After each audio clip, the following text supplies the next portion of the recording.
आज हम नई सीरीज स्टार्ट करने जा रहे हैं। वर्ल्ड वाइड इसको काफी ज्यादा पसंद किया गया है और पर्सनली मुझे काफी ज्यादा पसंद है।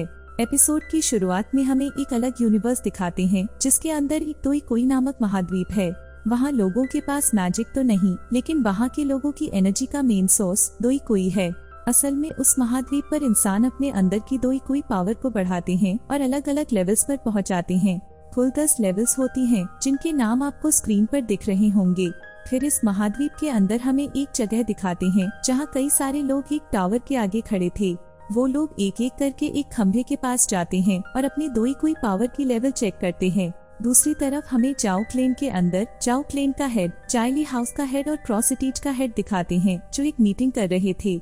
असल में ज्वेलरी हाउस के हेड ने प्रो सिटी के हेड के साथ मिलकर चाओ वी क्लेन के मार्केट को ज्यादा पैसे देकर अपने साथ मिला लिया था। यानी अब जाओ वी क्लेन के हेड को नुकसान होने वाला था। जाओ वी क्लेन का हेड का नाम जिया जान था।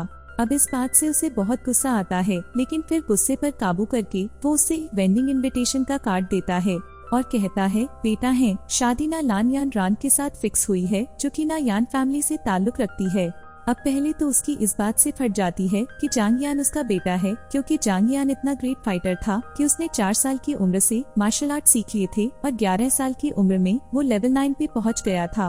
और दूसरी बात जो उन्हें परेशान करती है, जिसकी उसे शादी होने वाली थी, वो हकीकत में शहर के बाहर का ही है, लेकिन वो बहुत बड़े क्लैन यानी बहुत ज्यादा समृद्धि है उनके शहर में। अगर उनसे उनकी शादी हो जाती है तो चाओ क्लेन इतना पावरफुल हो जाएगा कि उसके आगे पीछे उसकी कंपटीशन करने वाला कोई नहीं होगा। वो अब बाकी क्लेन के हालत पर हंसता है और उनके खूब मजे लेता है। दूसरी तरफ जहाँ एक टावर के नीचे सबका लेवल्स चेक करा जा रहा था, वहाँ पर जांग यान आता है और अपना लेवल चेक करता है, जिसके बाद उसका लेवल सिर्फ 3 निकल कर आता है और यह देखकर वो काफी ज्यादा निराश होता है। वहाँ जितने भी लोग होते हैं सब उसका मजाक उड़ाने लगते हैं, लेकिन वहाँ उसकी अडॉप्ट बहन जिसका नाम चाओ जनर था, वो वहाँ आकर उसे धीरज देती है और खुद अपना लेवल चेक करने जाती है। तो वो अपना लेवल 9 पाती है। जांग यान इससे और टूट जाता है। वहीं दूसरी तरफ अब चाओ क्लेन के अंदर एक लड़की आती है जिससे जांग यान की शादी होने वाली थी। मैं उसे ना यान के छोटे नाम से बोलूंगी। वो वहाँ आकर एक बॉक्स में से पिल देती है। वो पिल कोई ऐशी वेशी नहीं है। उस पिल को जो भी लेता है वो दोई कोई की पावर को आसानी से प्राप्त कर सकता है, लेकिन एक इसमें रिस्क है कि अगर ये पिल फेल हो जाएगी तो लेवल 9 का योद्धा लेवल 1 पर आ जाता है और अगर किसी का लक ज्यादा ही खराब हुआ तो इससे भी 10 गुना नीचे गिर सकता है। ये पिल उन लोगों को काफी बेनिफिट करती है जो लेवल 9 पे है, क्योंकि लेवल 10 पे पहुंचने के लिए इस पिल की मदद से बहुत आसानी हो जाती है। अब ये पिल बहुत ही अनमोल और महंगी थी, इसीलिए पहले तो जाओ जेन लेने से मना करता है, लेकिन नायान उससे कहती है कि मैं आपको फ्री में नहीं दे रही हूँ, मैं आपके बेटे से शादी तोड़ना चाहती हूँ और ये पिल उसी का मुआवजा है। अब ये सुनकर जाओ जेन उनको काफी दुख होता है, क्योंकि अगर अब इस मौके पर शादी टूटेगी तो उनके परिवार की काफी बदनामी होगी।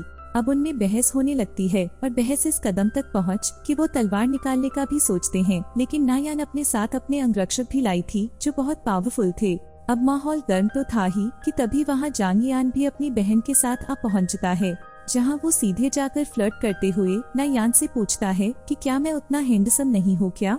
नायान भी उसका बहुत ही शातिर आवाज में जवाब देती है कि हैंडसम होने या ना होने की कोई बात ही नहीं है।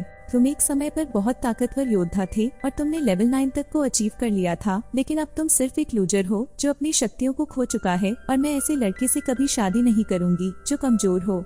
अब जांग यान भी काफी समझदार था, इसीलिए वो उसके सामने कहता है कि इस प्रॉब्लम से बचने के लिए अब एक ही तरीका है कि शादी के बाद हम डिवोर्स ले लेंगे। नायान रियल में ये नहीं चाहती है, क्योंकि इस डिवोर्स से नायान के परिवार की भी काफी बदनामी होगी। नायान बहुत कहती है कि मैं तुम्हें ऐसी 3 पिल देने को तैयार हूँ, अगर उतने से भी पेट नहीं भरा तो तुम मेरे शहर में आकर अपनी ट्रेनिंग कर सकते हो, जहाँ तुम्हें बेस्ट फैसिलिटी मिलेगी। अब 3 पिल को हासिल कर उसका क्लेन सबसे शक्तिशाली बन सकता था, लेकिन फिर भी जांग यान मना कर देता है। इसीलिए अब वो डील करती है, मैं तुम्हें 3 साल का टाइम देती हूँ और 3 साल बाद तेरी और मेरी रिंग के अंदर एक फाइट होगी। अगर उसमें मैं जीती तो मैरिज कैंसिल होगी, अगर तुम जीते तो मैं पूरी तरह से तुम्हारी हो जाऊंगी। अब जांग यान इस डील को हाँ कर देता है, लेकिन वहाँ खड़े सब लोग जानते थे कि जांग यान के पास अब इतनी शक्ति नहीं थी कि वो उससे लड़ सके और 3 साल में कोई योद्धा बन नहीं सकता। एपिसोड एक यंग ही एंड होता है। नेक्स्ट एपिसोड में जल्द इस चैनल पे लाऊंगी। तो आप लोग इस चैनल को सब्सक्राइब कर लेना और बेल नोटिफिकेशन ऑन कर देना ताकि नोटिफिकेशन आप लोगों को मिलते रहे। धन्यवाद इस चैनल को सपोर्ट करने के लिए।